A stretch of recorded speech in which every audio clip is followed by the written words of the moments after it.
আজ হচ্ছে 8 ফেব্রুয়ারি, মানে সেকেন্ড স্যাটারডে। আমাদের অফিস ছুটি আছে এবং আমাদের পাড়াতে আজকে সরস্বতী পুজো উপলক্ষে একটি বালক ভোজনের আয়োজন করা হয়েছে।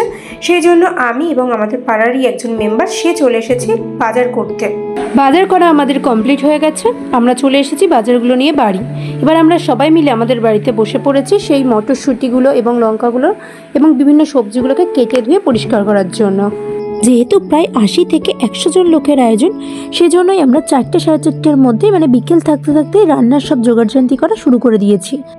যেহেতু প্রায় 20 কেজি আলুর দম হবে, সেজন্য একেবারে তো করা সম্ভব নয়, তাই এক এক করে আলুর দমটা প্রথমে করে নেওয়া হচ্ছে।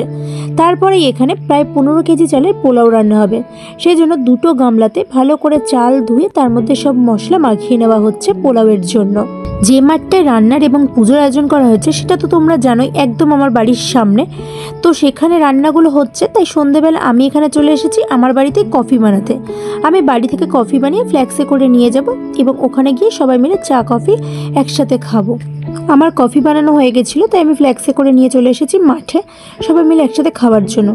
এখানে এসেই দেখছি অলরেডি রান্নার জোগাড় শুরু হয়ে গেছে, মানে আলুর দম অলরেডি 2 কড়া রান্নানো হয়ে গেছিলো, আরও 1 কড়া যেহেতু করতে হবে সেইটারই জোগাড়যন্ত্র এখানে চলছে। সবাই এত পরিমাণে পোলাও আলুর দম রান্না করতে গিয়ে নাজেহাল হয়ে যাচ্ছিল, আর আমি দাঁড়িয়ে দাঁড়িয়ে ফোন নিয়ে শুধু ছবি আর ভিডিওই তুলতে ব্যস্ত ছিলাম। পাড়ার প্রত্যেকটা বাচ্চাকে আমরা ভেবেছিলাম যে পেন, পেন্সিল, খাতা, শার্পনার এইসব দেবো। সেই অনুযায়ী আমার দিদি সব কিনে নিয়ে চলে এসেছে, তো আমি সেগুলো নিয়ে চলে এসেছি পাড়ার বাচ্চাদের হাতে দেবো বলে। প্রত্যেক বছরই দেওয়া হয়, তবে অন্যবার বাজেট বেশি থাকায় খাতা দেওয়া হয়, কিন্তু এবার যেহেতু বাজেটটা একটু কম ছিল সেজন্য আমরা খাতাটা দিইনি, শুধুমাত্র পেন, পেন্সিল, রবার, শার্পনারই দিয়েছি প্রত্যেকটা বাচ্চাকে।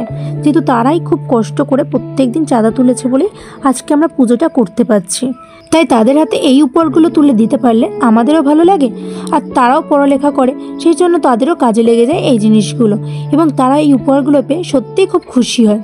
যেহেতু শীতকাল, তাই জন্য আমরা খুব বেশি রাত করতে চাইনি, মোটামুটি ওই 10টা নাগাদই আমরা বসে পড়েছি খেতে বসার কিছুক্ষণের মধ্যেই চলে এসেছে আমাদের পাতের সামনে পাতা এবং পড়ে গেছে ঝুরঝুরে বাসন্তী পোলাও। আর আমি যেহেতু একটু ঝাল ঝাল খেতে পছন্দ করি, তাই জন্য আমার পাতেই দেখো কাঁচা লঙ্কাটা পড়েছে। আর তারপরে পড়ে গেছে টেস্টি টেস্টি আলুর দম। টেস্টি টেস্টি পোলাও আলুর দম খেয়ে আজকের দিনটাকে আমি শেষ করলাম।